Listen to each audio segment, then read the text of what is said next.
Hello students, welcome back to our YouTube channel Boardwala. तो आप सभी का स्वागत है हमारे प्यारे से यूट्यूब चैनल बोर्डवाला पर। जैसा कि आप सबको पता है, हम सब आईटीएस का most VVI objective and subjective question कर रहे हैं। हमने पार्ट 3 तक में सब्जेक्टिव क्वेश्चन किया था और आज हम करेंगे पार्ट 4 में वीवीआई ऑब्जेक्टिव क्वेश्चन आईटीएफ के, जो कि लगभग सारे एग्जाम में पूछे हुए हैं और आपको संभावना है कि आपसे भी बोर्ड परीक्षा में जरूर पूछे जाएँ। तो चलिए पहले इसे सॉल्व करते हैं और इस चैप्टर के खत्म होने के बाद ये शायद से हमारा लास्ट प्रैक्टिस सेट हो। इसकी खत्म होने के बाद हम डिफरेंशिएशन स्टार्ट करेंगे। करेक्ट, हम डिफरेंशिएशन स्टार्ट करेंगे और उसके बाद हम स्टार्ट करेंगे मैट्रिक्स एंड डिटरमिनेंट। तो कोई प्रॉब्लम नहीं होनी चाहिए आपको, कोई प्रॉब्लम नहीं। तो चलिए इसे सॉल्व करते हैं। फर्स्ट नंबर क्वेश्चन है हमारे पास, साइन इनवर्स 1/√2 का मुख्य मान है। मैंने आपको मुख्य मान निकालने सिखाया था और प्रश्नावली में भी ऐसे बहुत सारे सवाल थे एनसीईआरटी की किताब में। तो मुख्य मान निकालने के लिए हमको क्या करना पड़ेगा? पहले तो साइन इनवर्स 1/√2 है, 1/√2 है और साइन इनवर्स 1/√2 है, इसको मानना पड़ेगा हमको x, इसको मानना पड़ेगा x, या फिर आप मान लीजिए थीटा, या फिर आप मान लीजिए थीटा मान लीजिए। तो साइन थीटा बराबर हो जाएगा 1/2 हो जाएगा, 1/√2 हो जाएगा। और जो है 1/√2 साइन कितने डिग्री की वैल्यू होती है? साइन कितने डिग्री की वैल्यू होती है? तो साइन 45 यानी π/4। तो यहाँ पर हो जाएगा sine theta equal to sine π/4 और साइन कैंसिल आउट होगा तो थीटा बराबर क्या आ गया मेरे पास? π/4। क्या π/4 कोई ऑप्शन में है? और आप चाहें तो ऐसे क्वेश्चन को अपने दिमाग में भी बहुत सिंप्लीफाई अच्छे तरीके से कर सकते हैं, नो प्रॉब्लम। तो चलिए आगे देखते हैं। तो इसका फर्स्ट नंबर क्वेश्चन का आंसर हो जाएगा ए नंबर, π/4 इज करेक्ट आंसर। या फिर आप इसे डायरेक्ट ऐसे भी लिख सकते हैं कि साइन इनवर्स इनटू साइन π/4 और साइन इनवर्स खत्म हो गया तो बचा हमारे पास बस π/4 बचा। करेक्ट, तो इसका आंसर हो जाएगा π/4। ऑप्शन नंबर ए जो है इसका करेक्ट हो जाएगा। तो क्वेश्चन नंबर 2 पर चलते हैं। क्वेश्चन नंबर 2 हमारे पास है। क्वेश्चन नंबर 2 में कुछ इसी टाइप का क्वेश्चन है। cos इनवर्स -1/√2 का मुख्य मान है। इतना तो हमें पता है कि cos 1/√2 का मान होता है π/4 होता है। इतना तो हमें पता है, लेकिन माइनस में तो हमें नहीं पता है। तो माइनस लगा देते हैं, कोई दिक्कत नहीं है। लेकिन आपको एक फॉर्मूला पता होगा कि cos इनवर्स थीटा का फॉर्मूला क्या था? वो फॉर्मूला माइनस थीटा का क्या था? पाई माइनस कॉस थीटा, यहाँ पर लिखेंगे हम cos inverse into cos pi minus theta. cos inverse into cos x तो x, cos इनवर्स तो cos इनवर्स खत्म, पाई माइनस π/4 हो जाएगा 4π माइनस π/4। कितना आ गया? 3π/4। कितना आ गया? 3π/4। आपको ऐसे क्वेश्चन वैसे ही सॉल्व करने हैं। ये 2 नंबर का सॉल्व था, बहुत ज़्यादा ही छोटे छोटे ऑब्जेक्टिव हैं, कोई प्रॉब्लम नहीं होगी इसमें। तो क्वेश्चन नंबर 2 का ऑप्शन ए करेक्ट हो जाएगा। ऑप्शन ऑप्शन ए करेक्ट हो जाएगा। 3π/4 क्योंकि इसमें हम पाई में माइनस किया था, तो 3π/4 इसका करेक्ट आंसर हो जाएगा। यहाँ पर आगे सॉल्व करने के लिए हम इसे इरेज कर देते हैं। आई होप आपको समझ में आ गया हो। और क्वेश्चन नंबर 3 है, यदि साइन इनवर्स x बराबर y हो तब आपको पहला नंबर ऑप्शन दे रखा है 0 से बड़ा या बराबर होगा y से बड़ा या बराबर होगा पाई।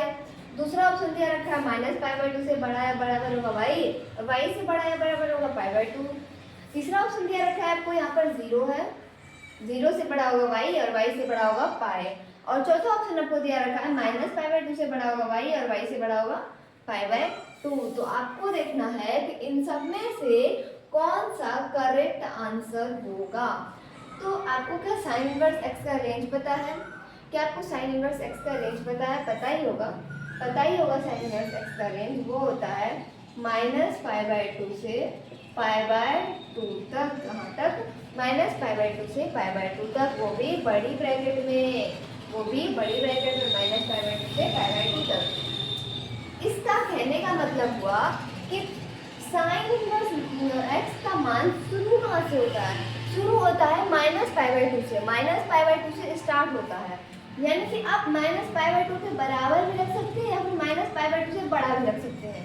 फिर आता है हमारे पास इतना दूर तक आप चलिए, यानी कि -π/2 से π/2 तक में जितनी संख्याएं हैं वो सब साइन इनवर्स एक्स के अंतर्गत आएंगी, वो सारी साइन इनवर्स एक्स के रेंज में होती है।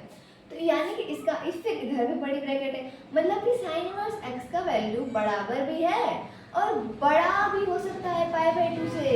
समझ में आया? कुछ समझ में आया? बिल्कुल समझ में आया होगा। ऐसे क्वेश्चन आपको एनसीईआरटी में भी था, आपके एनसीईआरटी बुक में भी था, जिसे हमने बहुत अच्छे तरीके से सॉल्व किया था। तो option number B is correct, जैसा कि आपको वहाँ समझाया गया। -π/2 से बड़ा या बराबर होगा y और y से बड़ा या बराबर होगा π/2। Your answer is correct. Fourth number question हमारे पास tan inverse √3 minus sec inverse -2 बराबर होगा। अब देखिए यहाँ पर जो क्वेश्चन है हमारे पास वो है tan inverse √3 minus sec inverse -2, sec inverse -2, sec inverse -2।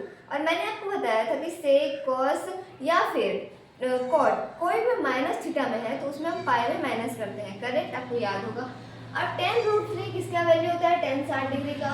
tan inverse में तो tan inverse into tan π/3 minus sec inverse. अब -2 का तो नहीं पता, लेकिन 2 का पता है। sec कितनी डिग्री का मान 2 होता है? क्या 60 डिग्री का मान होता है? बिल्कुल होता है 60 डिग्री का मान, यानी कि π/3 और वो भी माइनस में। अब देखिए आप, अब इसे हमें माइनस में कन्वर्ट करना है। यहाँ पर sec भी लिख दीजिए आप, sec ये हो जाएगा π/3, ये हो जाएगा π/3 और ये हो जाएगा माइनस में पाई माइनस π/3, फिर ये हो जाएगा π/3 माइनस हो जाएगा 3π माइनस π/3, तो ये हो जाएगा π/3 माइनस 2π/3 हो गया पाई माइनस 2π/3। कितना आ गया? -π/3। क्या ऑप्शन में है? क्या ये ऑप्शन में है? क्या ये ऑप्शन में है हमारे पास? क्या ये ऑप्शन में है? बिल्कुल है, बिल्कुल। आप देख सकते हैं ऑप्शन नंबर बी में है -π/3, जो कि इसका करेक्ट आंसर होगा। tan inverse √3 minus sec inverse -2 बराबर है, तो बराबर है -π/3 के। Option number B is correct.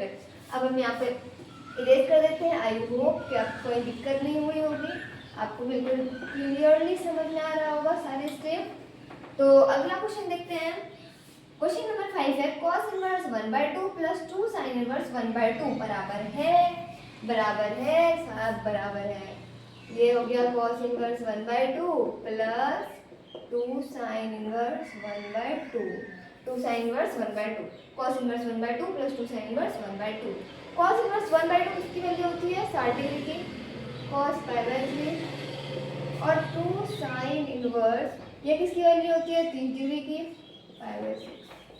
π/6 हो गया। तो ये हो जाएगा π/3 प्लस में 2 हो जाएगा और हो जाएगा π/6, तो 2 3 जा 6, तो π/3 प्लस π/3 इज इक्वल टू 2π/3। कितना हो जाएगा? 2π/3 हो जाएगा। क्या 2π/3 आंसर ऑप्शन में है? बिल्कुल है। और 5 नंबर क्वेश्चन में आपको यहाँ पर ऑप्शन में 2π/3 है, π/3 है, π/2 है और नन ऑफ दिस है। नन ऑफ दिस तो हमारा हुआ नहीं, लेकिन 2π/3 तो होगा। तो option number B is correct है, जहाँ ये आपको देख सकते हैं 2π/3 हमने भी फाइंड किया है, तो 2π/3 हो गया। तो आज की क्लास में बस इतना ही। अगर आपको इसी तरह अपने ITF चैप्टर, अपने और मोस्ट वीवीआई चैप्टर का प्रैक्टिस सेट करना है तो प्लीज़ हमारे चैनल को सब्सक्राइब कर लें, जिससे आने वाले सभी लेटेस्ट वीडियो का नोटिफिकेशन आपके पास जल्द से जल्द पहुंच सके। और इतनी देर तक हमारे वीडियो पर बने रहने के लिए थैंक्स फॉर वॉचिंग।